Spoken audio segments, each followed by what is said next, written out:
السلام عليكم ورحمة الله وبركاته. الزمالك بيواصل مسلسل الانتكاسات. اما تقعد كده تتفرج على الزمالك في آخر مبارياته من بداية الموسم، مش المباريات اللي خسر فيها بس، اللي هي ابتدت من ماتش اسوان والداخليه والاتحاد والاهلي والمحله، وبعد كده يا دوبك كسب فيوتشر، والنهارده بيخسر من فاركو هزيمه مذله. اولا كل الهزايم مذله بصرف النظر عن عدد الاهداف كتير ولا قليل. الهزيمه من الاهلي هي نفس الهزيمه من الاسوان، الهزيمه من فاركو هي نفس الهزيمه من المحله، هزيمه هي الهزيمه. لكن لما تيجي تفكر كده ايه اللي بيحصل؟ الزمالك واخد الدوري والكاس السنه اللي فاتت، وطالع بالموسم اللي فات ب 12 لعيب وعليهم 4 لعيبه صغيرين، وجاب 10 لعيبه جداد السنه دي. ايه اللي حصل؟ اللي حصل ان انت بعد ما خدت زي نفس الظروف بالظبط اللي حصلت في 2014 2015 لما الزمالك خد الدوري والكاس، ابتدى رئيس النادي يحس انه هو مثلا ايه، جاب حته من السماء لجماهير الزمالك. ابتدى يخش بقى في مشاكل مع فريرة وشمال ويمين، وفضل فريق ويشتم ده ويشتم ده ويشتم ده، ويجيب لك ميدو على حلم طلع على محمد حلمي، على اسمه ايه، خالد اي عك في اي عك، ضيع منه 3 4 سنين. امبارح واول امبارح واول لحد من بدايه الموسم لحد اخر مداخله ليه اول امبارح، انا بعت لكم بقى الفيديوهات، فضيحه خير رمضان، وفضيحه احمد موسى، وفضيحه تامر امين اللي ابوه مش عارف كان فين وامه كانت بتعمل ايه. بس هنزعها بقى بعد ماتش ايه، شباب بوليسداد. طب وانت عايز ربنا يكرمك؟ يعني انت عايز جايب فضايح لناس، انا مختلف مع ناس، ما تختلف معاهم، بينك وبينهم المحكمة، اختلف معاهم زي ما بيختلف معاك. يقول حاجة قول حاجة عكسها، يقول يمين تقول له شمال، وتقول الحقيقة وتوضح الموضوع. انما اي حد هيختلف معانا او يختلف معاك هتقول له ابوك وامك واللي حصل زمان، وتقعد فضايح. وعايز ربنا يكرمك بعد شباب بلوزداد.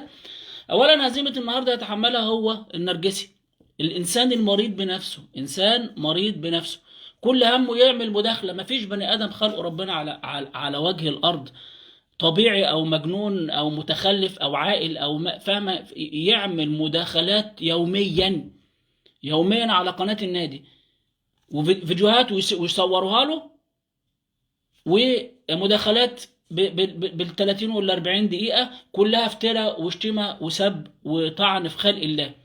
امك مش عارف ايه، قال له امك مش عارف ايه يا ابن اللي مش عارف ايه يا ابن، وده عايز بقى تكسب. انت مفكر ان اللعيبه دي سواء في المعسكر او بعد المباراه او بتاع، ما بيسمعش الكلام اللي انت عمال تعمله ده وبتاع، ان انت تفتري على اللعيبه بتاعتك انهم بيشربوا مخدرات، شاربين حشيش، ويطلع عضو مجلس اداره، عضو واحد في مجلس اداره النادي الاهلي ولا بينتمي الاهلي، يقول لك ده انت بتتبلى على لعيبتك. يعني حتى هو من ذوقه وادبه ما قالكش ده انت لعيبتك بتشرب حشيش زي ما انت ما قلت، لا بيقول لك ده احنا ما بنتبلاش على لعيبتنا زي ما انت بتتبلى على لعيبتك. النهارده ومشي كارتيرون قال لك اصل احنا مسكناه في الفندق مع واحده. طب انت ما قلت ما مشيتوش ليه بقى بعد ما مسكته في الفندق مع واحده؟ الوقت هيطلع بعد ده، بعد الماتش ده يقول لك اصل احنا مسكنا فريرة امبارح مع بنت عيله صغيره في تحت السلم في اي مش عارف ايه، وقبضنا على زيزو كان بيتاجر اثار امبارح وقبضوا عليه على الحدود، واصل احمد عبد المقصود هو اللي عامل مشكله مع مش عارف مين. مهزله. انت المسؤول الاول والاخير. كل نجاح كان يحققه الزمالك في الفتره اللي فاتت، بس انت عشان انسان مريض هو ينسب لك اي حد عاقل، اي حد بيفهم النادي ده ناجح يبقى الاداره، النادي ده فاشل تبقى الاداره. ليه؟ الاداره هي المسؤوله عن كل حاجه. كل نجاح حصل في الفريق سببه قرارات مجلس اداره، وكل فشل بيحصل في الفريق سببه قرارات مجلس اداره. انت ايه اللي 9-1 و15 13 النهارده يطلع يقول لك احنا عملنا اجتماع بين الشوطين، وكل الناس قالت امير مرتضى منصور هيبقى رئيس برشلونه، وهنضرب اسامه نبيه بالنار في دماغه. وادي الورقه اهو. اللهم لا حول ولا قوة إلا حسبنا الله ونعم الوكيل فيك.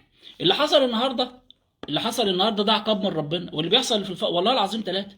والله العظيم انا ما عنديش اي اعتقاد تاني ولا ظن تاني. اصل هي نفس اللعيبه دي، وهو ده المدير الفني العبقري بتاعنا، بالعكس الدوافع السنه دي اكتر، انت فايز دوري وكاس، وعندك ماديا بقت افضل، استقرار نفسيا بقت افضل، وجات لك لعيبه كتيره في المراكز الكتيره اللي انت ناقصه، اللي هي ناقصه عندك، اللي خليتك تغير طريقه اللعب.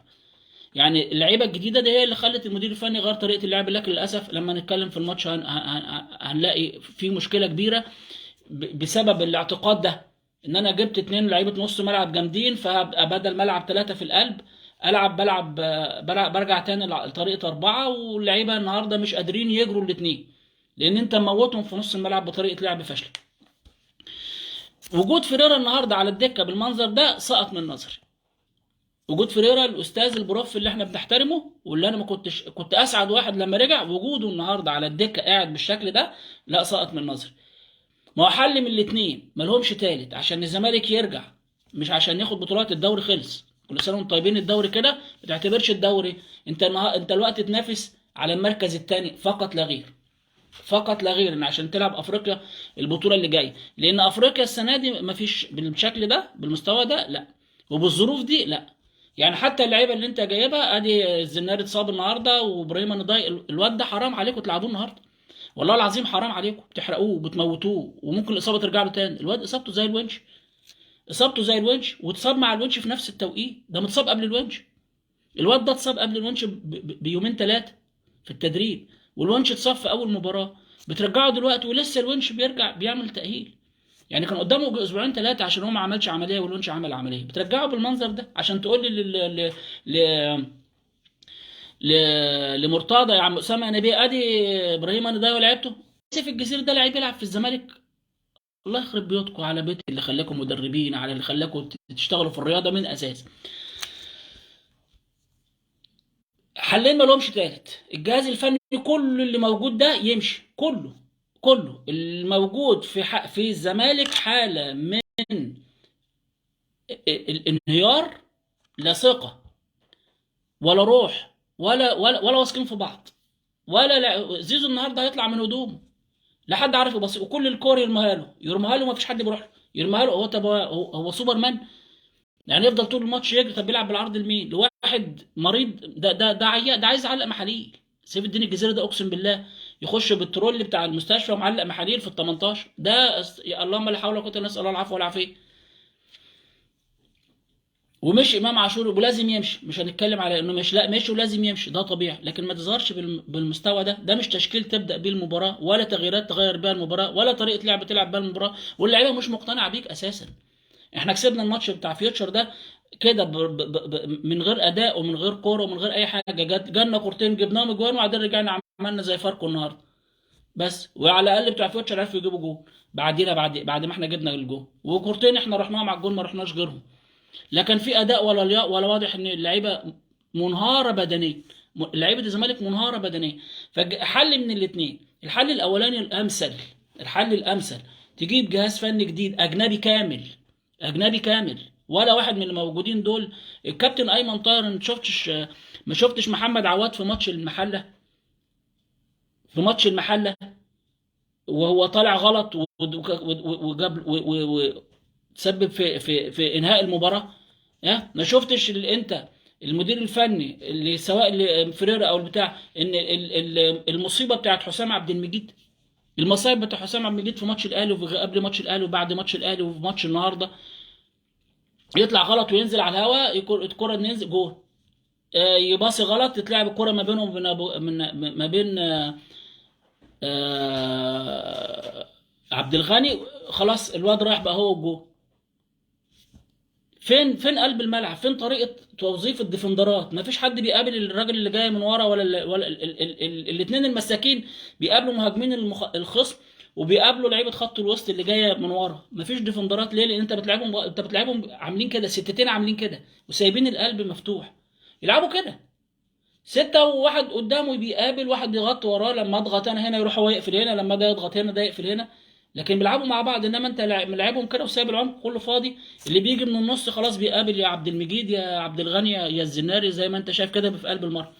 ما شفتش عواد ده حارس مرمى الزمالك، انا عمري ما اقتنعت بيه ولا هقتنع بيه، والله العظيم ثلاثة السنه اللي فاتت وبيصد بلينات، اقسم بالله بقى هقول له ايه شكرا متشكرين، لكن انا مش مقتنع بيه، والله العظيم ما مقتنع بيه ابدا ابدا.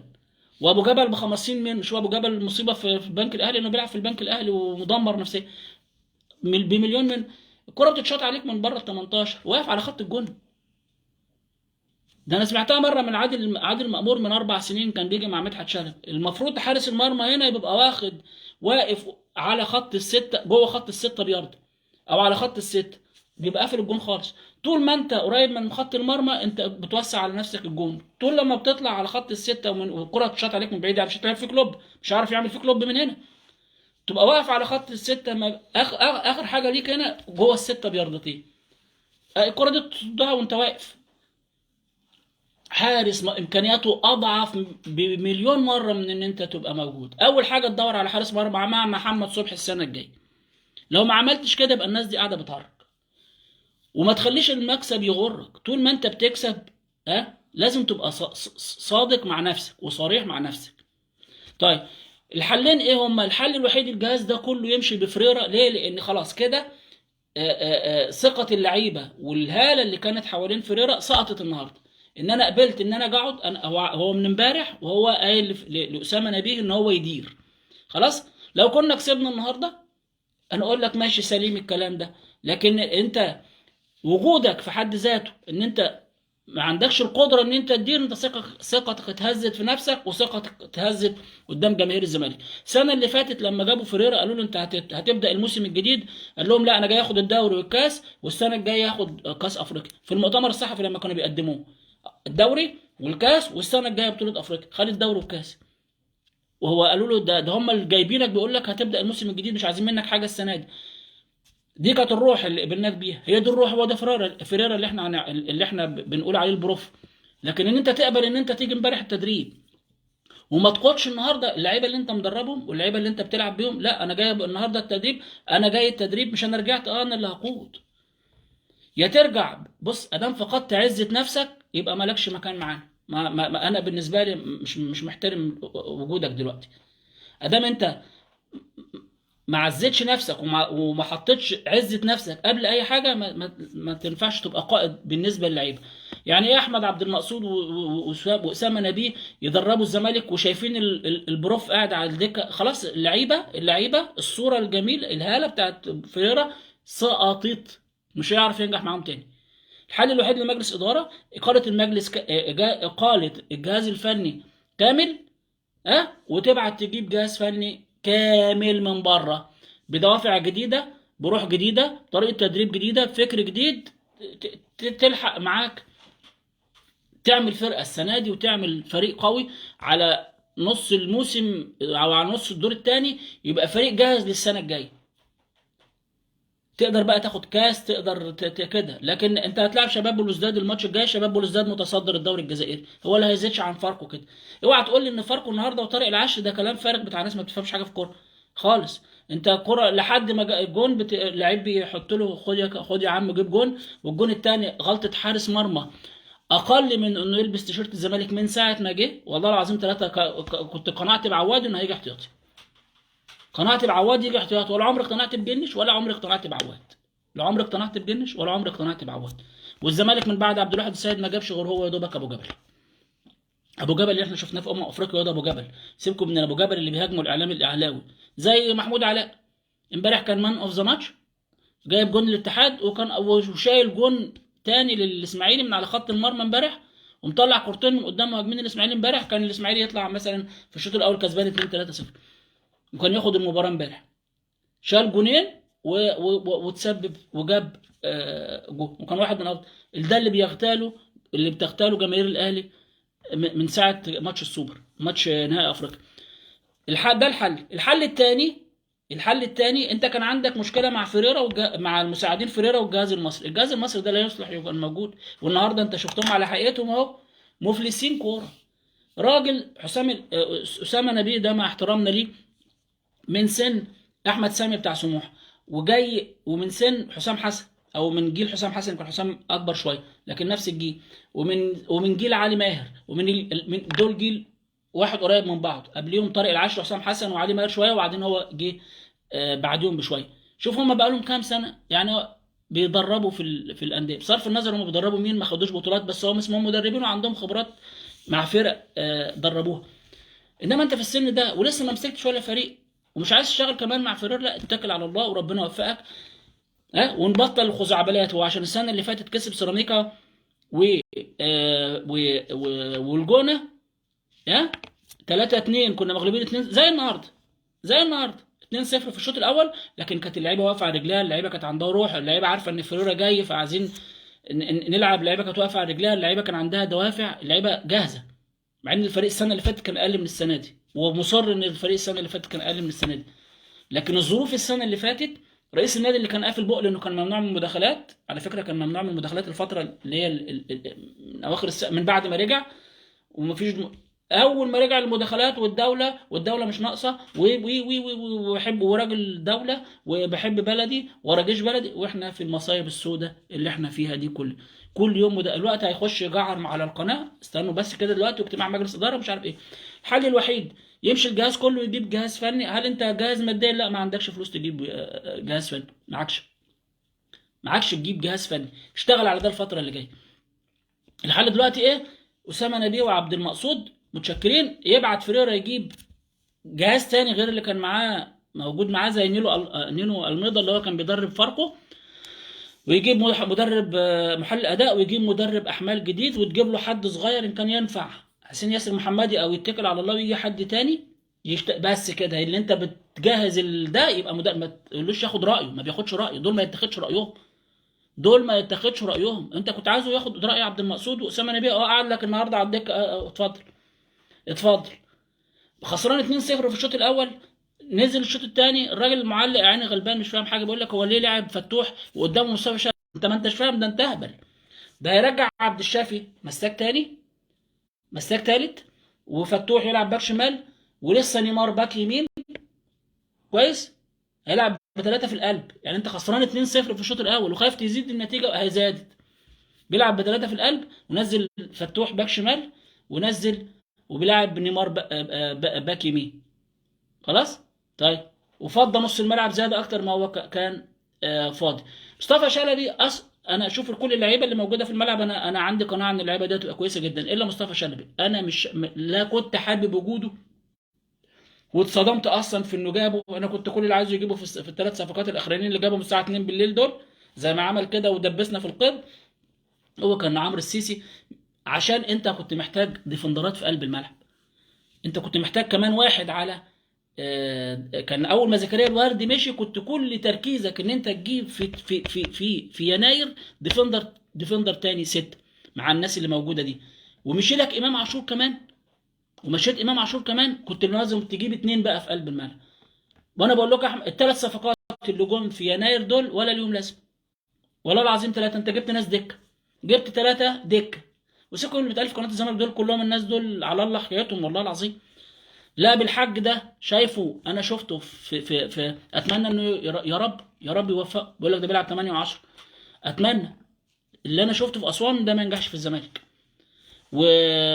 واسمه ايه، ناصر منسي، بقى لنا 3 سنين بنتكلم عن ناصر منسي لما كرهت سيرته، ولا اقول اتفرج على الواد. طب الزمالك هيجيبه، طب اتفرج عليه يعمل حاجه، ولا بيعمل حاجه خالص، ولا ينفع. ده النهارده بص 18 عامل ازاي، ينفع ناصر منسي يلعب في وسط الدربكه دي؟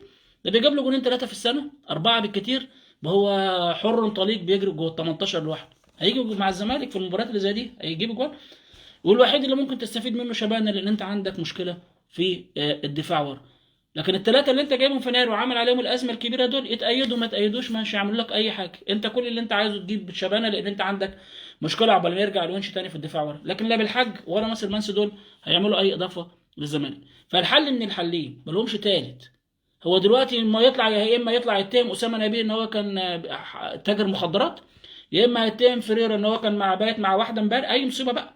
وزيزو كان بيتهرب اثار امبارح واتقبض، اي كلام فارغ وافتراء من اللي انتوا شايفينه. حتى لما امام عاشور مشي وجاب للنادي 110 مليون جنيه، الواد ما سلمش منه. يقول لك اصل كان في مشاكل ما بين زيزو وامام عاشور في اوضه اللبس. يخرب بيتك، يخرب بيت اللي بيخليك تتكلم. طور غبي. الواد مشي وجايب لك 110 مليون جنيه، وممكن يرجع النادي. بتطفشه ليه؟ زي ما دخل هب وهبت في طارق حامد، واخد كل اسبوع هتلاقيه في الفريق الاسبوع في الدوري السعودي، ويا نجم يا مان اوف ذا ماتش، واخدين السوبر السعودي بقالهم كام يوم هو وحجازي.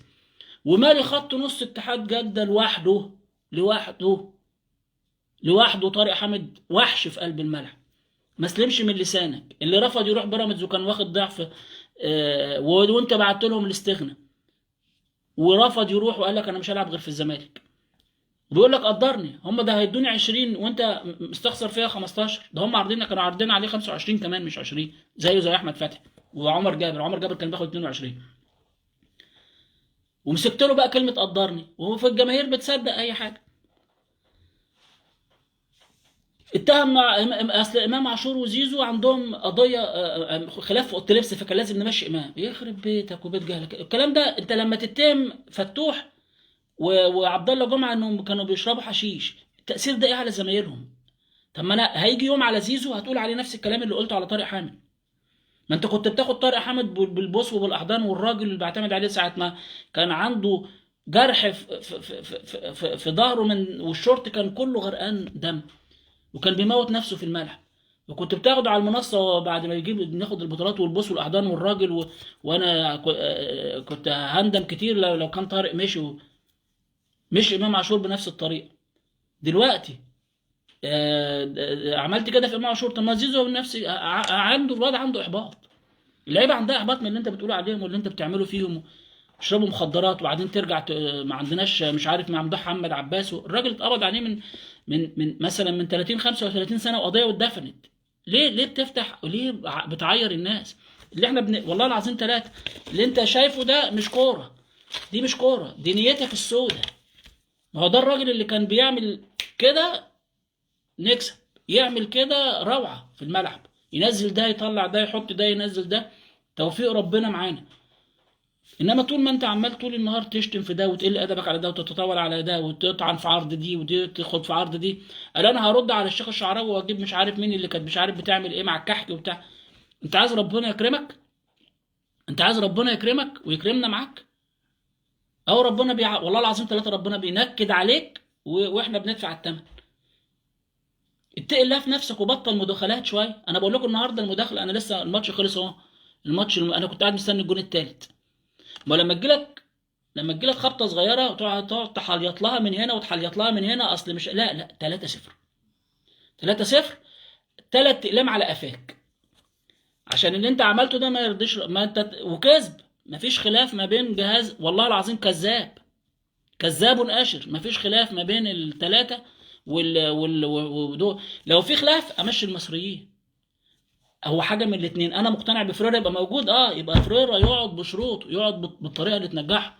انما قعدت فريرا النهارده بقول لك اهو، مش انت عايز ناخد راي دول؟ اتفضل عك مننا للسنه الجايه، ولا في شكل للكره ولا في شكل في الملعب ولا في اي حاجه خالص. الحل الوحيد اللي خرجنا من القصه دي كلها، خلاص فريرا فقد هيبته عند اللعيبه، مجرد ان هو ارتضى ان هو يجي امبارح التدريب كده بالشكل ده، وارتضى انه يمشي جهازه المعاون. انا ممكن امشي جهاز المعاون بس في حاله واحده، انتوا عايزين امشي جهاز المعاون، انا اجيب الجهاز المعاون بتاعي التاني.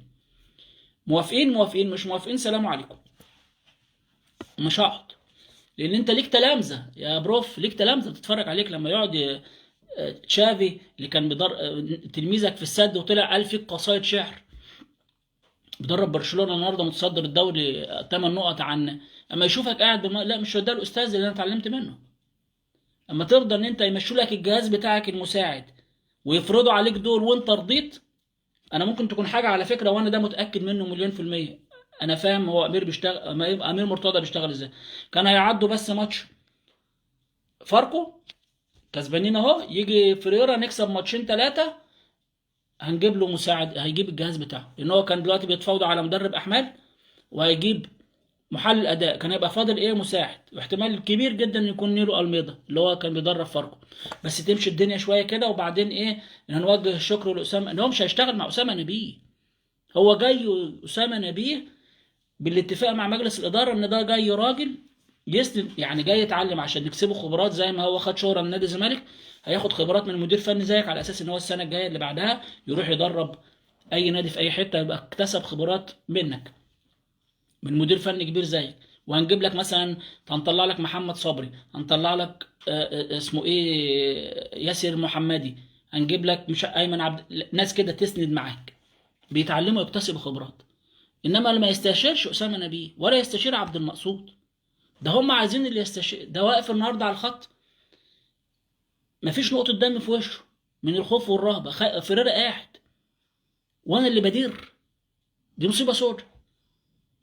عارف لما الماتش اللي فات كان سهل عليه، هو اللي واقف لوحده وبرضه كان نفس الخضه ونفس الحكايه، وكنا نخسر الماتش اللي فات او نتعادله عادي عادي.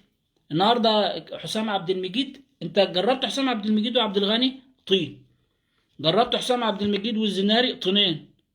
في حاجه كنا بناخدها في الرياضه، العامل المشترك، العامل المشترك الاكبر، عبد الغني وحسام عبد المجيد، الزناري وحسام عبد المجيد، هنا طين وهنا طين. مش واخد بالك ان في حاجه مشتركه؟ شيل حسام عبد المجيد بقى، قعدوا على الدكه 3 4 مباريات، الواد مش شايف تحت رجليه، واخطائه كارثيه متكرره. اللعيب اللي زي ده لو خليته في الملعب انت بتقضي عليه. عايز تحافظ عليه قعده بره. ومن السنه اللي فاتت اول ما طلع هو محمد طارق، قلت لكم في كاس الرابطه، وكان زي الطين، وكانت الناس بتقول محمد طارق ده افضل واحد في الدفاع وافضل من حسام عبد المجيد كمان. الواد محمد طارق ده مساك، من نوعيه الونش، من نوعيه الزناري، من نوعية اللي هي اللعيبه تمسك وتلتحم. طبعا الزناري ما حدش يحكم عليه لحد دلوقتي خالص، ولا يحكم على السيسي اللي كان في الجيش السنه اللي فاتت بيجري بتاع 12 13 كيلو. النهارده اللعيبه بتقطع الكره مش قادر يجري وراها لانه بيملى مساحه كبيره لوحده. نفس الحكايه النهارده دونجا، العيال قاطعين الكره ورايحين على مرمى الزمالك، ودونجا بيجري كده مش قادر يجري. لو جري اكتر من كده هيجيله مزق، لانه راجل راجع من عمليه ما كانش المفروض ياخد المباريات بسرعه كده، وما كانش المفروض ياخد الاوقات دي كلها بالشكل ده وتحت الضغوط دي. ده الضغط ده لو لعيب سليم يجي له مزق، يجي له شد. انا بقول لكم الزناري ما جربوش حاجه النهارده، ضغط نفسه عصب عليه وشايف ان الكوره مش ماشيه والملعب بايظ ومش عارفين نقف وخلاص مش قادر يتحمل، مش قادر يتحمل اي خبط. هيقول لك لا انا عايز اطلع. يعني زيزو النهارده كان بيتمنى اي حاجه مش عارف يعمل ايه. لكن مصطفى شلبي ده انا مش عايزه خالص نهائي نهائي. يعني انا بقول لكم ان الزناري والسيسي ودونج هيبقوا من اعمده الزمالك، حتى في السواد اللي احنا فيه ده هيبقوا من الاعمده الاساسيه وهيعملوا شغل جامد جدا مع الزمالك. مصطفى شلبي لا، لا، ما عندوش امكانيات يلعب في ايه، بيلعب في فيوتشر، يلعب هنا يلعب هنا، يجي الزمالك لا. لا، اولا هو السنه اللي فاتت في انبي كان حلم طولان كل ماتش يخرجه في الدقيقه 60 وفي الدقيقه 70، وبرضه يقعد يطوح رقبته شمال ويمين، ما انتش قادر تجري. النهارده عمل مصايب في الملعب. لكن سيف الدين الجزيري ده والله العظيم خساره الكلام فيه. يعني انا جايب الجونين الماتش اللي فات وانا قاعد ابص له كده، والله لا والله يا ابني والله ما هرضى عنك ابدا، انت مش لعيب اصلا. النهارده مصيبه مصيبه. ده في اول الماتش اتلعبت له كره بينيه رايحه والجون، والمساك على بعد 3 4 يارده منه، احط بقى الكره قدامه واروح، راح واقف ولف بيها لورا استنى حد يجي يسند عليه. يخرب بيتك، يخرب بيتك، دي كره بينيه انت والجون. ده انت والجون روح تحط الكره قدامك وروح. هيضربك ياخد طرد، هتخش جوه ال 18 تاخد ضربه جزاء، هتروح لوحدك هتجيب جول، ملهاش حل، ملهاش حلول تانيه. هو بقى عمل الحل الرابع الفشيخ اللي ملوش حل، راح لافف في الكوره ورجع بيها. وكل الكور تجي له ما عندوش اي استعداد يلعب لقدام، يلف ويرجع على ورا يسند بوشه خلاص كده راح. اللي بيحصل في الزمالك ده والله العظيم 3 بسبب الراغي بتاع الوقت. هيتهم 100 واحد وهيتهم الارض، الارض زي الطين، ومش واخدين احذيه المطر ليه؟ مش واخدين احذيه المطر. انا ما اعرفش واخدين احذيه المطر ولا مش واخدين احذيه المطر في المباراه اللي زي دي. لكن الشوط الاولاني كله والثاني اللعيبه نص الملعب الدايره والنص الملعب غرقان ميه، وكل ما يجي يجري ينام على وشه، يجي يروح على الكرة يروح رايح على وشه، يلعب الكرة غلط، يتزحلق غلط. ولاعيبه فاركو تقريبا عارفين الارض، لابسين احذيه مطر، ولاعيبه الزمالك رايحه مش دي مصيبه تانية. شوف بقى مين المسؤول عن الاداري ده. خلاص انت دخل في الجون والتاني خلاص. وفي الحاله اللي فيها الظروف اللي فيها الفريق في الفتره دي، ما عمرك ما خلاص في روح انهزاميه، ما فيش ثقه، ما فيش يقين بالله خالص ان انا هكسب او ان انا هحقق اي حاجه. اول ما بيخش فيها جون خلاص اللعيبه بتتصدر لها الروح. والمشهد اللي شافوه النهارده على الدكه ده، ان الصوره الكبيره اللي كانت مرسومه لفريرا، وانه يقبل يقعد على الدكه بالشكل ده، ان انا هدير من المباراه اللي جايه، انت قتلت جوانا الصوره الذهنيه اللي موجوده ليك في مخيلتنا. لا لا، الراجل اللي جه قالوا له هتبدا من السنه الجايه، قال لهم ده انا هاخد الدوري السنه دي واخد الكاس السنه دي. حط روح انتصار وروح الاراده، وحط اراده جوه اللعيبه ان انا هنعمل وهننفذ وهنحقق وهنكسب، وكسب وخد الدوري والكاس. تقبل ان انت جهازك يمشي وتيجي تقعد على الدكه؟ هم من امبارح على فكره، هم من امبارح متفقين معاه ان هو هيحضر بس التمرين كده، وهيحضر سيد اسامه يدير ماتش فاركو، وهو يبتدي يدير من الماتش اللي جاي. وانا كنت متخيل ان في حاجه هتحصل الاسبوع ده، اصل انا من كتر الكذب بتاع مرتضى انا عارف امير بيعمل ايه. هيمشوا بس ماتش فاركو النهارده، ها، وهتلاقي الجهاز بتاع فيريرا اللي هو كان المفروض وهيبتدي يدير. ممكن يكون فيريرا رفض يدير المباراه بالشكل ده، ومضغط من امير ان احنا بس نعدي الفتره دي ونعدي المرحله دي، لانه امير هو مصمم على وجود فيريرا، وانا من اشد المقتنعين بفيريرا. النهارده سقط من نظري كتير جدا جدا. ما تقبلش ابدا على نفسك ده، يبقى انا موجود وادير يا مش موجود. انا ما اخدش مركز حد، يعني ما اقعدش ورا حد. انا ما اقعدش ورا حد. يا عايز تمشي الجهاز بتاعي ده، اجيب الجهاز تاني، اجيب جهاز تاني والعب بيه. خلاص، هدير بالجهاز ده بشرط هجيب جهاز كامل تاني، انا اللي اجيب الجهاز اللي يشتغل معايا. ده انا مخرج اجيال من المدربين.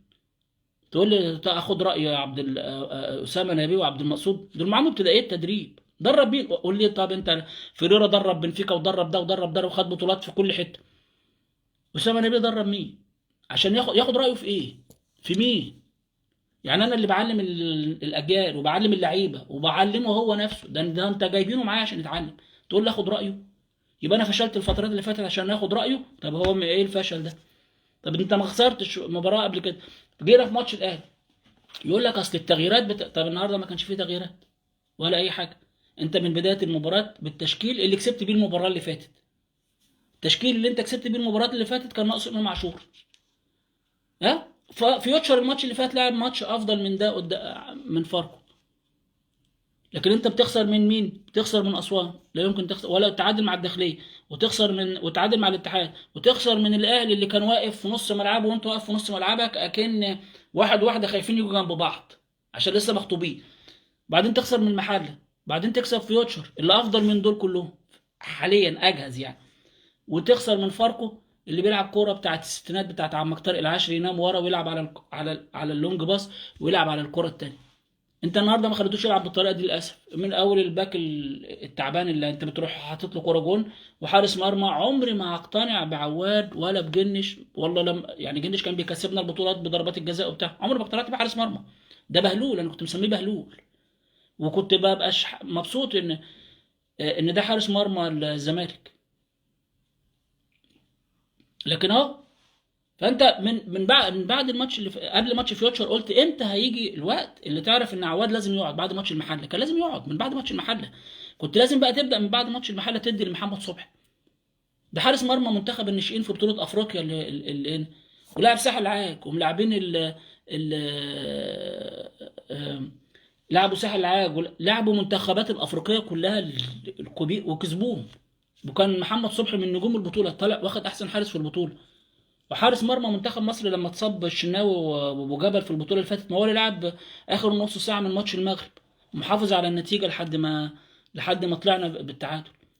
افضل من عواد مليون مره، في اسوأ حالاته افضل من عواد مليون مره. لما يلعب وياخد الثقه وياخد لياقه المباراه هتبقى عندك حارس مرمى بجد. فالحل الوحيد ان انت دلوقتي في حاله من عدم الثقه، كل الناس مش واثقه في بعضها، مفيش نجاح، اعمل ايه؟ متشكرين احنا بقى الموسم ده كده. ومش عيب، مش عيب. امبارح ريال مدريد اتغلب من ريال مايوركا. ريال مدريد مغلوب من ريال مايوركا، وهم اللي جابوا الجون في نفسهم في اول ربع ساعه. ومن بعد الربع ساعه دي، بعد ما جابوا الجون في نفسهم لحد ما الماتش خلص، الحكم ادى 9 دقايق وقت ضاع نتفرج على الماتش، ولا كوره راحت من ريال مايوركا على ريال مدريد. ما شفتش الجون بتاع ريال مدريد تاني. وكورتوا اتصاب امبارح وهو بيسخن. وريال مدريد زي النهارده كده ماسك الكوره طول الماتش مش عارف يجيب جول. بنزيما ما بيلعبش، وخمسه سته لعيبه من ريال مدريد ما بيلعبوش، وماسكين فينيسيوس ضرب. والله العظيم امبارح كانت معجنه 12 انذار، ضرب وبنيات وعنصريه، وعمالين يقولوا له يسود ومش طول الماتش، والجماهير تهاجمه زي ما عاملين مع زيزو كده النهارده. بيمسكوه اتنين خلاص انتهى، يمسك فينيسيوس مات ريال مدريد. ادام ما فيش بنزيما ولوكا مودريتش وكروس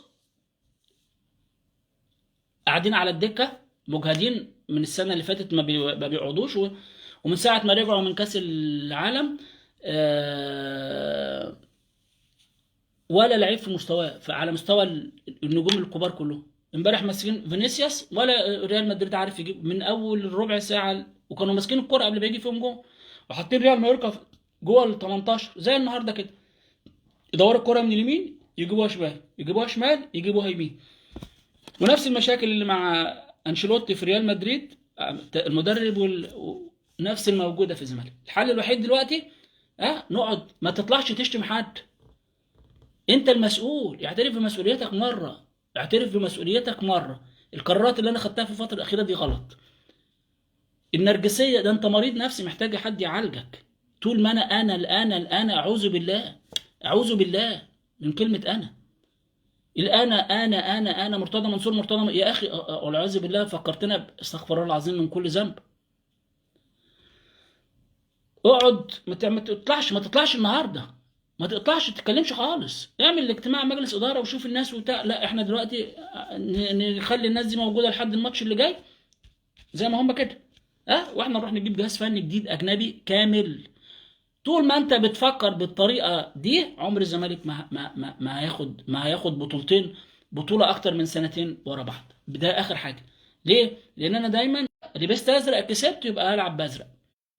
جبت اسامه نبيه قبل فيوتشر والجونه السنه اللي فاتت كسبهم، يبقى انا لما اجيب اسامه نبيه النهارده قبل فيوتشر وفاركو يكسبهم. عمر العلم ولا الدين ولا اي حاجه في الدنيا بتقول الكلام الفارغ ده. هتكسب بابيض وهتخسر بالابيض، هتكسب بالازرق وهتخسر بالازرق. هتجيب اسامه نبيه ممكن يكسب، وهتجيب اسامه نبيه ممكن يخسر. عمر الحاجه لما بتتكرر بتبقى نفس الظروف ولا نفس الاحوال ولا نفس الاجواء ولا نفس النفسيه ولا الكلام ده كلام فارغ، كلام ناس جهله متخلفين وانت منهم. اقعد النهارده قرار بينك وبين الاداره احنا ما تقولهولناش. انت كل اللي تعمله، انا بعتذر لجماهير الزمالك والاداره هتشوف القرار المناسب. ما تطلعش تقول لي تسعى لواحد وتجيب له ورق، محدش عايزك، محدش مكذبك انت، عشان انت كذاب فعايز تثبت للناس ان انت ما بتكذبش. محدش مكذبك، خد قرار صح، جهاز فني جديد كامل. شوف انا كنت حزين حزن في الايام اللي فاتت دي ان فريرا ماشي، وكنت اسعد واحد لما عرفت انه راجع. لكن الرجوع بالطريقه المذله دي لا. اما انا بقول لك حل ايه؟ الحل الافضل والامثل اللي يخليك تلحق اي حاجه الموسم ده وتبتدي الموسم اللي جاي اقوى من اي فريق في الدوري، ها، مدير فني اجنبي بجهازه يعمل بقى اللي انت كنت عايز فريرا يعمله السنه اللي فاتت. ثبت بقى الناس دي وجهز الناس دي وشوف مين اللي هيصلح ومين اللي هيصلح ويمشي وكذا.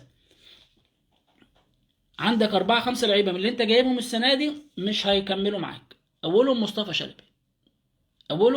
شلبي، وانا بقول لك ناصر منسي وبالحاجه هيرجع اسوان من دلوقتي. اللي انت عامل عليهم زيطه دول والقدوا ومش القدوا بتاع ويتأيدوا، انت خلاص سجلتهم في الاتحاد الدولي. كل علاقه الاتحاد المصري ان هو يأيدهم. يعني ايه هيأيدهم؟ تدوا له الفلوس هيطلعوا لهم الكارنات. ادي علاقه الاتحاد المصري بالقضيه. قعدت تعمل لي قضيه وغصب عنهم، مش غصب عنهم، انت سجلتهم، السيستم اتسجلوا راحوا للاتحاد الدولي. تبعت للاتحاد الدولي يقول لك الناس دي عندي سليمه، موقفها سليم. هل الزمالك ممنوع من القيد؟ لا. اللعيبه دي متسجله عندك؟ متسجله عندي. طب الاتحاد المصري مش عايز يلعبهم، يحل الاتحاد المصري. الاتحاد المصري لا كل علاقته بالموضوع هيديهم كارنيهات. امتى يديهم الكارنيهات بقى؟ لما انت تسدد لو عليك مديونيه. لكن اللي هو واحد عنده سرطان تديله اسبرين ريفو، انت بتموته. خلاص انا دلوقتي خلاص كده ايقنا الموسم بالنسبه لك، الدوري بالنسبه لك انتهى. مش انتهى رقميا، انتهى اكلينيكيا، لان انت بالشكل ده صعب. الحاله النفسيه اللي وصلت لها اللعيبه، طعنك في اللعيبه، وكل لعيب يمشي لازم تطعن فيه حتى لو هو نجم الفريق. وكنت بتبوسه من بقه امبارح يقول لك اصل امام عاشور لاعب قرعن. اللهم لا حول ولا قوه. انا لو امام من عاشور والله العظيم ما ارجع النادي، ما ارجع تاني طول ما الراجل ده موجود في النادي. لو انا ابويا وامي يعني راضعين على بعض في نادي الزمالك، مش هرجع تاني، مش هرجع اشتغل مع الراجل ده. اصله قرعن، وكان في مشاكل بينه وبين زيزو. ابو زيزو طلع قال لك علاقتهم ببعض ممتازه جدا، ممتازه جدا. ده انت لسه كنت قبلها بيوم بتقول له اقعد وانا اعمل لك عقد زيك زي زيزو. طب هو امام عاشور رايح عقد بسم الله ما شاء الله ربنا يزيده ويبارك له ب 27 مليون في السنه، بياخد في الزمالك 2 مليون. فهيمشي ماديا لازم يمشي، ونفسيا لازم يمشي. فالمركب دلوقتي بتغرق، تنجيها بايه؟ ما تقعدش تحط حته خشبه في الخرم من هنا وحته خشبه ولا هتغرق. تغرق. حلين ملهمش تالت، حلين ملهمش تالت. الاول تجيب جهاز كامل اجنبي كامل وتقول له اشتغل براحتك، مالكش دعوه لا بدوري ولا باي حاجه، انا مش هسالك في اي حاجه. لم بقى الدنيا وجهز العيال دول فنيا وبدنيا كويس، ونخرج من حاله مدير فني كبير، اسم كبير، اسم كبير. بس وما تجيش جنبه، ما تقولوش ما بياخدش راي مين وما بياخد راي مين طب ما فريرة واخد الدوري الكاس كان بياخد راي اسامه نبيه؟ لا، ما كانش بياخد راي اسامه نبيه. وكارتيرون خد الدوري والسوبر الافريقي والسوبر المصري كان بياخد راي اسامه نبيه؟ ما كانش بياخد راي حد. انت جاي مدير فني اجنبي خبير زي فريرة عشان ياخد راي اسامه نبيه؟ ده ايه المصيبه السوداء دي؟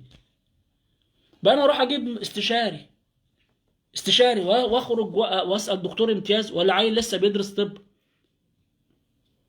ده فريرة لو هنقارنها ممرض، يعني جراح مجدي يعقوب بيسال واحد ممرض معاه تقول له ما بيسالش الممرض ليه؟ افتح الشريان ولا اخش من ناحيه البطين؟ ده تهريج اللي انت بتقوله ده، ومبرراتك كلها خايبه. خلاص انا كده ارتحت خلاص، ما فيش بقى منافسه، مش هجري ولا لقب، وما فيش اي مشكله. انا قلت لكم من اول موسم انا كنت ممكن ارضى ان انا السنه دي اطلع من اول اربع خمس مباريات شايف الشكل كده والفرقه مش راكبه على بعضها. 10 السنه اللي فاتت خسرت انت منهم اتنين دلوقتي، الونش بالعمليه اللي عملها، وادي امام عاشور في اوباما كمان. ادي سبعه، ادي ثلاثه من السبعه راحوا. سوري، ثلاثه من العشره، فاضل عندك سبعه في يناير، وانت جايب 13 لعيب.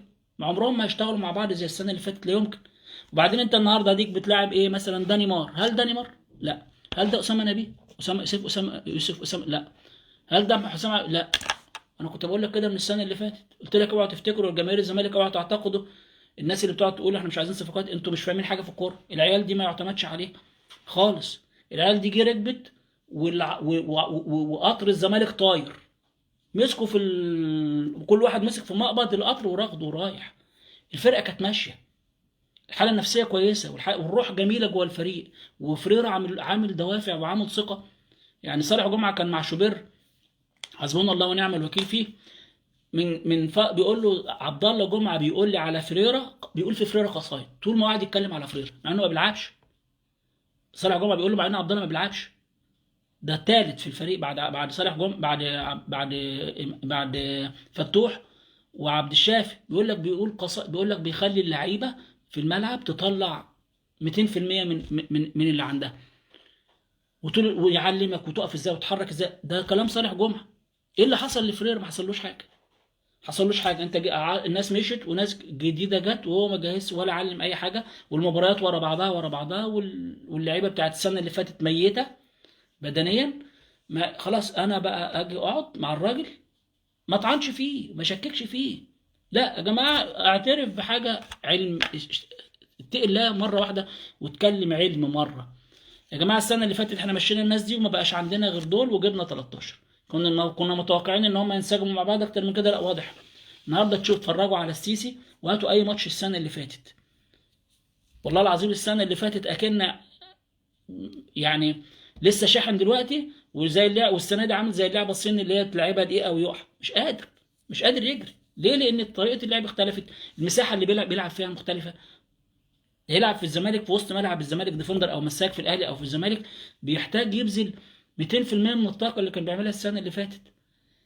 نحتاج الفرقه تبقى شايله هجوم، فانا هبقى اقدر اغطي زي ده المكان ده. مفيش زي طارق حامد تاني، ده هياخد وقت عقبال ما يقدر يملى المساحه دي، واللعيبه دي تبقى واقفه على رجليها، فبتبقى ساحبه الفريق لقدام، فبتبقى النهارده الكره تروح يقطعوا الكره يسلموها قدام ثانيه ترجع لهم تاني، يقطعوا الكره يسلموها قدام ثانيه ترجع لهم تاني. انت ببسطين وتتقطع، بسطين ثلاثه وتتقطع، وعمال تدور على زيزو، وزيزو ملمومين عليه ثلاثه. خلاص منتهي، شكلها مش ماشي خالص. اعمل ايه بقى؟ جهاز فني كامل، يا اما فيريرا هو اللي يجيب جهازه وكأنه لسه جاي السنه دي، ما تطلبش منه حاجه. هو ده اللي انا اعرفه. انما هتطلع دلوقتي تتهم شمال وهتتهم يمين وهتتهم ارض الملعب وهتتهم العفاريت وهتتهم الابلسه، والمصيبه كلها فيك. والله العظيم المصيبه كلها فيك، عشان ما بتتقيش لا في خلق. انت مختلف مع الخطيب وانا معاك في القضايا، كل القضايا اللي انت مختلف فيها انا معاك فيها، لكن دفاعك عن الحق بالباطل بيوصلنا للي احنا فيه ده. انا عندي حق في قضيه القيد، مش تمشي حد، ما اتهمش حد في عرضه. اقول ايه؟ انا سجلت الناس على السيستم، وكل الاتحاد الكره اللي عندي اديله ال 10 مليون او ال 5 مليون جنيه يوم الاحد لما البنوك تفتح وخلاص، من غير ما تقول جمال علام فيه وفلان فيه وفلان عمل وفلان سوى، من غير ما تطعن في الناس. وما تجيش جنب حازم امام وما تغلطش في حازم امام. انا مش انا بعيب على حازم امام انه بيشتغل في الاداره، والله العظيم بتهزق نفسك وبتهين نفسك، وانت لا شخصيه قياديه ولا تصلح للاداره. شوف بنحبك قد ايه وبنعشقك، لكن انا بقول لك لوجه الله انت لا تصلح في الاداره، ولا شخصيه اداريه ولا شخصيه قياديه، ولا تصلح للعمل العام ده. انت تروح تشتغل فيه معلق في محلل في القنوات، تعمل اعلانات، تعمل اعمال خيريه، ستار كده، سوبر ستار زي بيكهام، زي الناس دي. مالكش في المواضيع، مالكش، بتهزق نفسك ليه؟ الله اعلم بيك. مش عارف الناس دي قضيتها كده، واخد قضيه سب وقذف الخطيب في ايه؟ في ايه؟ في ايه؟ عشان قال ان تركي آل الشيخ قال كذا كذا كذا كذا. مش هنقول الكلام تاني عشان ما نجددش القضيه الكلام ده تاني. خدت سب وقذف في كده، طب ما هي قضيه ثابته، قضيه ثابته، والراجل بيتحاكم بيها، وهم اعترفوا وراحوا سلموها، بيقول لك سلمها، ما تدخلش بقى في ده. ادي قضيه انت ليك فيها حق، ضيعتها بطريقتك وخدت فيها حكم شهر حبس. ليه؟ عشان قلت الكلام اللي قاله تركي آل الشيخ، طبعا بشويه معايره بشويه حاجات. يعني انت ما قلتلوش امك ولا ابوك ولا فيك ولا صفتك ولا انك، ده قال ان انت خدت كذا وكذا وكذا وكذا، وخدت كذا لمراتك وخدت كذا لبنتك. الكلام اللي تركي آل الشيخ قاله مع شوبير في التلفزيون. ضيعت حقك في القضيه دي. اتحاد الكوره حقك تسجل وسجلت وواقف على القيد، واتحاد الكوره لا يملك انه يقيد اللعيبه، عملت قضيه وبروباجندا برضه وهيصه. كل ده اللي بيخلي اللعيبه تخسر. انت كسبان الماتش اللي فات، اسكت يا اخي. قال بقى بعد ماتش ولادنا مع شباب بلوزداد هديك بقى الفضائح بتاع خير رمضان، وعايز ربنا يكرمنا. يعني انت مستني تفضح بني ادم عشان اختلفت معاه وعايز ربنا يكرمك؟ طب يلا، عشان ربنا ما يخلكش تفضح ناس حتى لو هو ابن 60 كلب. الشخص التاني ده مش خير ولا حد، الشخص التاني مش من حقك تفضحه، مش من حقك تفضحه. انت مختلف معاه في القضيه دي، خليك معاه في القضيه دي. مالكش دعوه هو كان بيعمل ايه وكان بيبوس ايد مين وكان بيروح مع مين وكان بيجي مع مين، مالكش دعوه باعراض الناس. عشان كده دايما ربنا بيضيع الحق اللي انت صاحبه. انت صاحب حق ربنا بيضيعه منك، لان انت بتعاير الناس وبتفضح الناس، ومن تتبع عورات الناس تتبع الله عوراته، حتى يفضحه فبقى فضحك في بيتك. المصيبه اللي احنا فيها دي اقسم بالله العلي العظيم، لا عند اللعيبه ولا عند المدير الفني ولا عند فيريرا ولا عند اسامه نبيه، دي مصيبتك انت. والله العظيم ثلاثه، ان المصيبه عندك انت. يوم ما تتقي ربنا بمزاجك او تتقي ربنا غصب عنك، زي ما يمنعوك من الظهور تاني على القناه، والله العظيم ما تلاقي الزمالك ماشي قطر تاني وياخد يلحق على اخر الدوري الاهلي يخبط الدوري بنقطتين ثلاثه، تقول شوف بقى لما انا ضيعت ال 10 12 نقطه دول، ده انا كنت فاضل لي ماتش واكسب واخد الدوري. ساعتها مش هنزعل، وانا مش زعلان والله، لان ربنا بيعاقبنا بيك واحنا مش هنحارب ربنا. فالحل اللي انا اقدر اقوله دلوقتي، اقعد بقى كده مع متشكرين، خدوا نفسكم، اقعدوا بقى كده، لا تجري ولا تتعب نفسك ولا حاجه، اقعدوا بقى خدوا نفسكم ونصلح بالراحه. لان انت عندك 5 6 مباريات جايين، انت الدور ده خلص. انت عندك بص بقى اتحاد الكره، اللهم صل على النبي، ربنا يكرمهم على قد نواياهم برضه. هتطلق برضه هترجع بقى تبدا بايه؟ بسموحه، سيراميكا تاجل عشان الزمالك يلعب ماتشين في افريقيا ورا بعض. مش الزمالك اللي طلب تاجيل، اتحاد الكره هو اللي اجله. هيلعب سموحه وانبي وبعدين البيراميدز، سموحه وانبي، وبعدين بيراميدز، وسيراميكا اتاجل. وهتلعب بقى مع شباب بلوزداد هنا، فريق هيلعب بنفس الطريقه اللي لعبت بيها سيراميكا فاركو النهارده. هيقفل الدفاع ويلعب على الهجمات المرتده. طبعا هو قاعدين يتفرجوا عليك النهارده. هو متصدر الدوري الجزائري. الدوري الجزائري دوري ضعيف جدا. هو متصدر، لعب 15 اسبوع، والدور الاول كده خلص لان هم 16 نادي بيلعبوا 30 اسبوع. 15 اسبوع متصدر النادي فرق نقطتين عن الفريق اللي بعده. خلاص، فريق ضعيف ومتوسط، لكن على الوضع اللي فيه الزمالك ده والنفسيه اللي والطريقه، مفيش ثقه. مفيش ثقه، اللعيبه ما عندهاش ثقه. السنه اللي فاتت كان زيزو بيلعب الكره بالعرض وهو عارف انها 90% هتروح لواحد يحطها جول. النهارده هو خايف يلعبها بالعرض، وبيلعبها بالعرض. سيف الدين الجزيري طول ما انا بشوف سيف الدين الجزيري نازل زي عبد الوارث عصر. عبد الوارث عصر ده والله العظيم ثلاثه ما بستبشر خير ابدا. يا جدعان، يا جدعان، هو يا دي عيون واللي عندكم كواع. انتوا شايفين ان ده راس حرب يصلح يلعب في الزمالك؟ ده بيجيب لي احباط من اول ما بشوفه. مصطفى شلبي ده، انت النهارده خسران، انت النهارده خسران 2-0. خلاص، كويس كويس.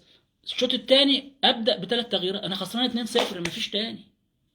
انت خايف تطلع مصطفى شلبي عشان ما يزعلش منك زي الماتش اللي فات وتنزل اسامه؟ لا، طلع سيف الدين الجزيري وسيف فاروق جعفر ومصطفى شلبي، ونزل كنت نزلت الواد سامسون. افضل مليون مره، افضل مليون مره حتى شكلا وموضوعا كده من سيف الدين، من الجزيري. وكنت نزلت اسامه نبيه، وكنت ممكن تنزل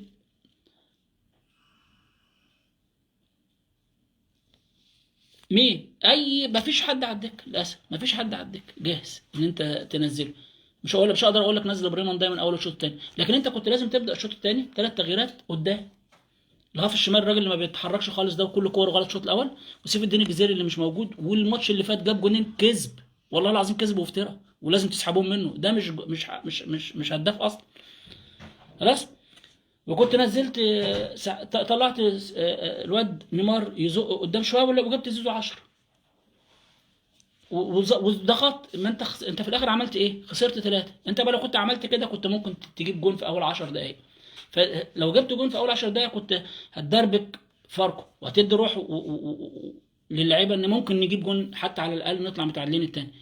انما فضلت تلعب بنفس التشكيل وتنزل لي فتوح وترجع عبد الشافي بقى مساك ثالث. انت هو ده اللي انت عايزه فريرا يساله؟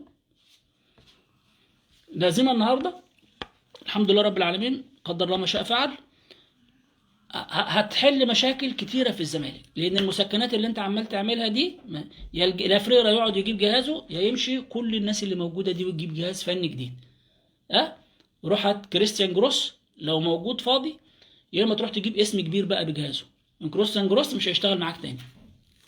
كريستيان جروس مش هيشتغل معاك تاني، مش هيجي في الظروف دي الزمالك. كريستيان جروس تروح تجيب جهاز فني كبير كبير. عمال تقول معانا معانا ومعانا معانا. الفلوس اللي جات لك من امام عاشور ادفع بقى مستحقات اللعيبه، وروح هات جهاز فني جديد. ليه؟ لان خلاص انا شايف كده اللعيبه فقدت الثقه كبيره في فريرا بعد الفتره اللي فاتت هزايم. خلاص ما بقاش فيه الهيبه اللي كانت بتخليهم يسمعوا كل كلامه ويطيعوا كل كلامه حتى لو عمل افضل من الاول 100 مره. ده الحل الامثل. الحل اللي على مضض ومش عاجبني، فريرا يكمل بس يجيب جهازه ويكمل بيه لنهايه الموسم ونقيم. لقينا الدنيا رجعت زي ما كانت والبروف بقى بروف، يكمل. ما تقولوش خد رأي حد، وما تجيبلوش حد يشتغل معاه اجباري.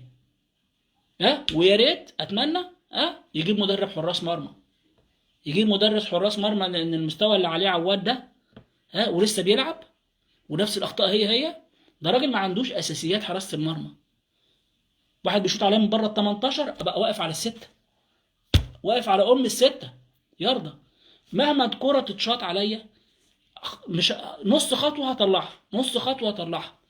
انا خايف ليه اطلع على السته لو حد يعملها لي لوب من فوقيه. لا يمكن من على خط ال 18 والكره على الارض يعملها لك لوب. لو بتنط معلش، انما الكره على الارض واللعيبه بتضغط عليه مش عارف يعملها لك لوب. اخد خطوتين ابقى على خط السته، يا اما جوه السته بيارده، يشوطها يمين يشوطها شمال يشوطها عاليه، يا دوبك هتحرك نص خطوه بقت شاير. انما واقف على خط المرمى، ده جون يخش في حارس مرمى الزمالك وعايز يروح منتخب مصر، اقسم بالله بياخدوه منتخب مصر لا شجع سوري. لا انا بنهرج، ده ما بيروحش منتخب مصر، واللي طالب بيخش يروح بيه منتخب مصر اتقي الله في نفسك، ده ما يصلحش يلعب في الزمالك. زي ما سيف الدين الجزيري ما يصلحش يلعب في الزمالك ولا يلعب في تونس. تعرف ان منتخب تونس مفلس في السنين الاخيره، ان ده بيلعب في منتخب تونس، وان المسلوسي بيلعب في منتخب تونس، وكان حمدي النجاز بيلعب في منتخب تونس. ده اشرف بن شرقي ما كانش بيلعب في منتخب المغرب، وبص كان نجم عامل ازاي. الزمالك ما جابش لعيب اجنبي من بعد كوارشي وايمانويل زي اشرف بن شرقي. كوارشي وايمانويل ايمونيكي واشرف بن شرقي، بعد كده ما فيش ولا اجنبي لعب في الزمالك عادي ولا في الاهلي. من بعد الاهلي عمره في حياته ما جاب لعيب اجنبي كويس غير فلافيو. علي معلول الالوان بيحبوه، انا مش مقتنع بيه. فلافيو، شوف فلافيو كان عامل، يمكن شوف فلافيو وجilberto، لا هو كان فلافيو. جilberto كان لعيب كويس افضل من علي معلول، والله العظيم افضل من علي معلول 10 مرات، لكن ما عملش التسميعه بتاعت فلافيو. ما الزمالك لعب جاب لعيبه كويسه تمشي حالها زي لكن الاهلاويه بقى انت ما تعرفش تسلك معاهم وما تاخدش منهم غير قله ادب. لكن تتكلم في راي، طب انا النهارده ماسك في رئيس النادي بغلطه، وفي اللعيبه بقول لا، وفي الجهاز الفني.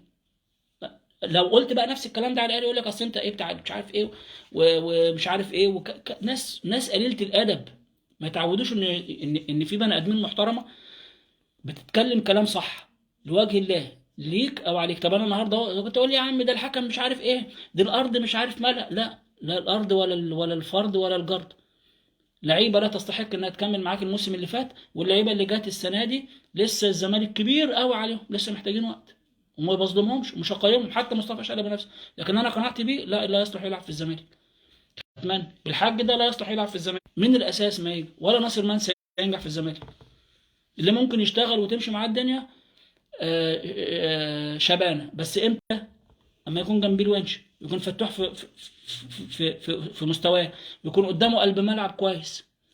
هتشوف اي لعيبه يتحط النجاح منظومه مش افراد.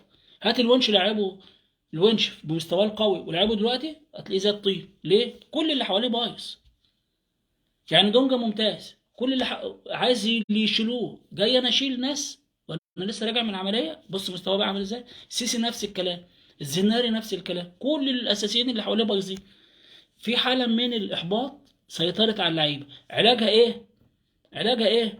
انسف حمامك القديم، انسف حمامك القديم. كل الجهاز ده متشكرين الف شكر. يكملوا ماتش بلوزداد ما يكملوش ماتش بلوزداد، ها الجهاز الفني الجديد لازم يكون خلال كام يوم موجود في الزمالك. ولو ما جبتش اسم كبير، ما جبتش اسم كبير ناجح بيتشاور عليه كده، ما تجيبش. كمل بقى الموسم على كده ونسكت، وعلى اخر الموسم نجيب مدرب جديد. لكن بقول للجماهير الزمالك دي الرياضه ودي الكوره، واحنا اتعلمنا كده وتربينا كده، ولازم نعترف باخطائنا وما نخبطش راسنا في الحيط زي الاهلاويه. لا احنا وحشين السنه دي، مش هنكمل، مش عيب ومش غلط ومش حرام وما تتكسفش.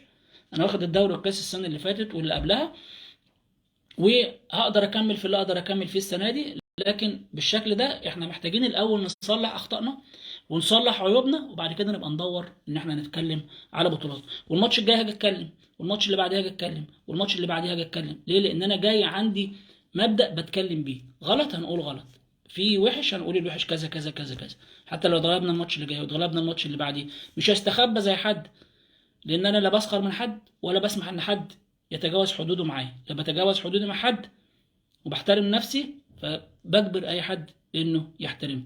يعني الاهلاويه فرحانين الكام يوم اللي فاتوا، ما اخشش انا اخبط لهم كرسي، لا ربنا فرحانين يعني حقهم.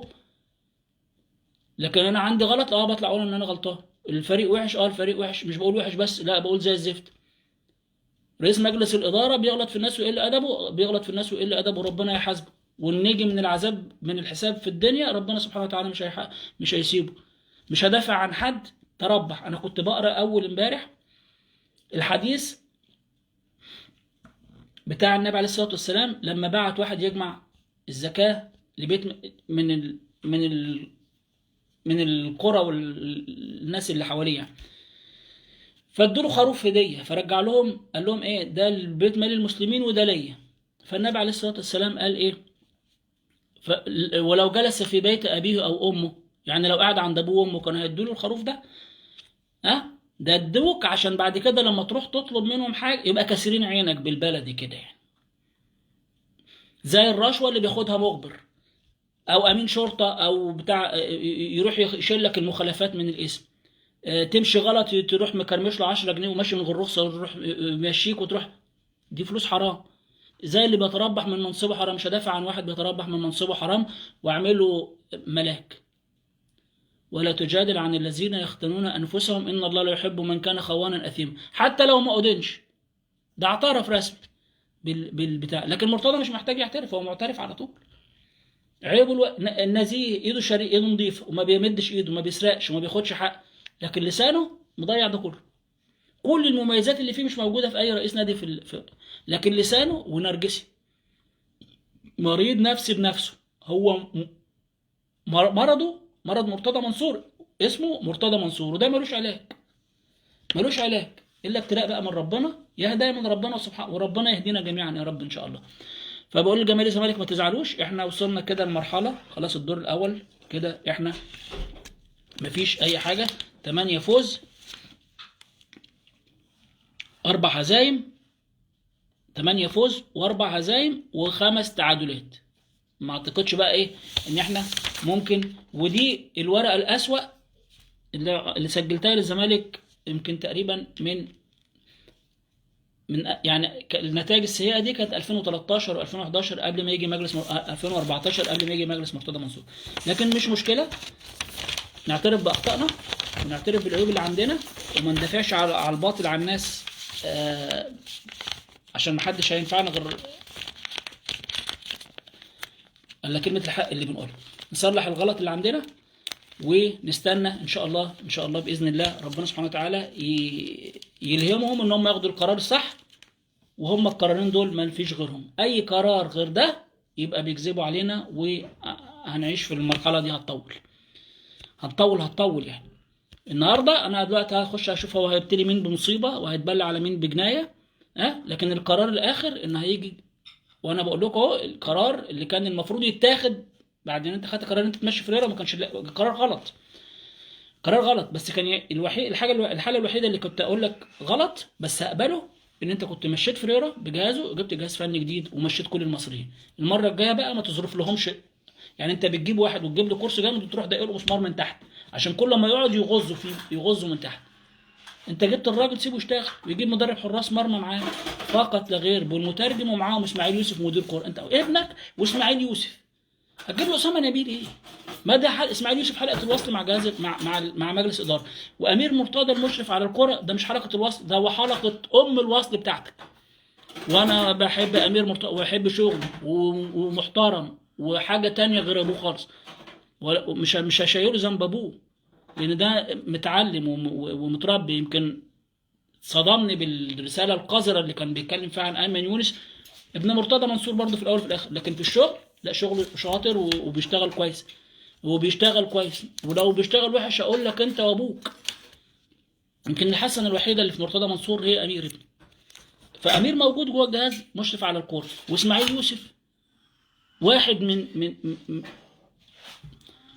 من اعظم لعيبه الزمالك في كل الاجيال، واحد من اخلص الناس هو ابراهيم يوسف وطارق يحيى ومحمد حقيقي والناس الجيل بتاع الثمانينات من اخلص الناس للنادي. فمش محتاج حلقه وصل تاني، هو ابراهيم اسماعيل يوسف والجهاز الفني الاجنبي كله. تجيب بقى ياسر محمدي يشتغل معاه سنه ويمشي يروح في حته يشتغل، ان انت اكنك بتديهم كورسات بتاهلهم بس. انما تجيب له ناس وتقول له ده الجهاز المصري وده الجهاز الوطني، طين حاجه طين يعني. ان شاء الله خير باذن الله، ان شاء الله خير باذن الله، وربنا ما يعملش حاجه وحشه. فعسى ان تكرهوا شيئا ويجعل الله فيه خيرا كثيرا. يمكن الهزيمه دي النهارده او السوء ده ان شاء الله باذن الله ربنا يعوضنا عنه خير، يجي جهاز فني افضل من كده، او الجهاز الفني الموجود ده فريرة يجيب الطاقم بتاعه كله وتبدا تصحيح وتبتدي تشتغل على ميه بيضاء. مش لازم اخد الدوري، انا مش لازم اخد الدوري يبقى الموسم بتاعي ممتاز. يعني انا ممكن اخسر الدوري واعتبر المباريات اللي فاضله لي في الدوري تجهيز للفريق لبطوله افريقيا وللكاس، وان انا اجهز للموسم الجاي على اتم استعداد. اغربل الفرقه، اللعيب اللي مش هيثبت نفسه بنسبه 100% معايا بقى الدوري مش موجود معايا السنه الجايه. وعندك القيد كويس جدا. ومن اول الموسم، من اول الموسم اتعلم مره واحده من اخطائك. من اول الموسم ما خلص، النهارده الموسم خلص، تاني يوم اللي انت مش عايزه مشي، واللي انت عايز تجيبه خلال اسبوع يكونوا موجودين في النادي عشان يلحقوا يعملوا فتره ايه. ما تجيب لناش اللعيبه اخر يومين، اخر دقيقه، اخر ساعه في القيد، وبعدين يجي يقعدوا بشهر عقبال ما يتدربوا مع الفرقه وياخدوا على الفرقه، يكون نص الموسم راح. كل سنه يعمل كده، كل سنه يعمل كده. حتى في يناير بيقعد يكذب كذب. الاهلي خد مروان عطيه من الاتحاد من اول يناير، هو جايب شبانه وبالحاج وشبانه ده بتاعك من اول يناير لاخر 12. ابعت المليون لسيف اللي اسمه ايه بتاع سموحه، اول 1 يناير 31 بالليل الساعه 12 ودقيقه يبقى عندي في النادي شبانه. سجله وشوف مشكلتك مع اتحاد الكره ايه. محتاجين مشكله من اول اليوم، والواد من اول يناير يلعب معاك. انت عندك مصيبه في الدفاع من ساعه ما الونش اتصاب. لكن لا، ازاي بقى الناس تقعد في القناه وتقول المستشار مرتضى منصور بيلعب في الوقت ده، والحاجات الهايفه التافهه اللي بتنفخك دي. يلا نسال الله العفو والعافيه. فعسى ان تكرهوا شيئا ويجعل الله فيه خيرا كثيرا. ان شاء الله خير باذن الله، ونتفائلوا خير ان شاء الله، دايما نتفائل خير ان شاء الله باذن الله. ممكن تاخد افريقيا وتاخد الكاس وتاخد السوبر اللي انت هتشترك فيه بتاع السنه اللي فاتت، ويبقى الموسم جميل قوي بالنسبه لك. اما تاخد بطوله افريقيا خلاص، يبقى انت كده مش فارق معاك دوري لا اول ولا تاني، انت هتلعب في بطوله. ركز بقى على ده، ركز ان انا بدل ما الموسم كله يبقى لا، ممكن اطلع بحاجه اجمل بيها الموسم كله. ما تنساش ان الاهلي بقى له سنتين لا دوري ولا كاس، حتى الكاس اللي هو بتاع السنه اللي فاتت مباراه نهائيه. والدنيا ماشيه مشيت مع الاهلي تاني اهو سنتين مفيش خالص. انت الحمد لله شغال، ولسه عندك في الموسم بقى حاجات ممكن تلحقها لو خدت قرارات صح دلوقتي. عشان كده الهزيمه النهارده على قد ما هي قاسيه، على قد ان شاء الله ممكن باذن الله يكون فيها خير. حتى لو اتغلبنا المباراه الجايه وخسرنا نقط في المباراه الجايه، خلاص انت انسى الدوري، ما تحطش الدوري في دماغك. جاهز بقى اللعيبه، ودي اللعيبه اللي ما بتلعبش اللي هي الجديده دي فرصتها، واللعيب المصاب ياخد وقته لما يخف. ما تستعجلش على حد، بس ركز ان انت في مباريات افريقيا الماتش الجاي بتاع شباب بلوزداد تكسبه، والمريخ ان شاء الله حتى لو جون واحد، حتى لو جون واحد تكسبه في ماتش شباب بلوزداد، تكسب المريخ ان شاء الله في ليبيا باذن الله، والترجي هناك تقفل الملعب حتى لو اتعادلت، حتى لو اتغلبت مش قضيه، وتيجي تكسب الماتش بتاعك هنا. المهم ان انت بطوله افريقيا هي يبقى التارجت بتاعك السنه دي ان شاء الله باذن الله، ان شاء الله باذن الله خير يا رب ان شاء الله. اتمنى بس اما اقوم اشوف المصايب اللي هيتبلى بيها على خلق الله، ونشوف ياك ما اطلعش انا تاجر مخدرات وبوليس بيدور عليا، ولما انزل مصر اتقبض عليا. يلا اشوفكم على خير والسلام عليكم.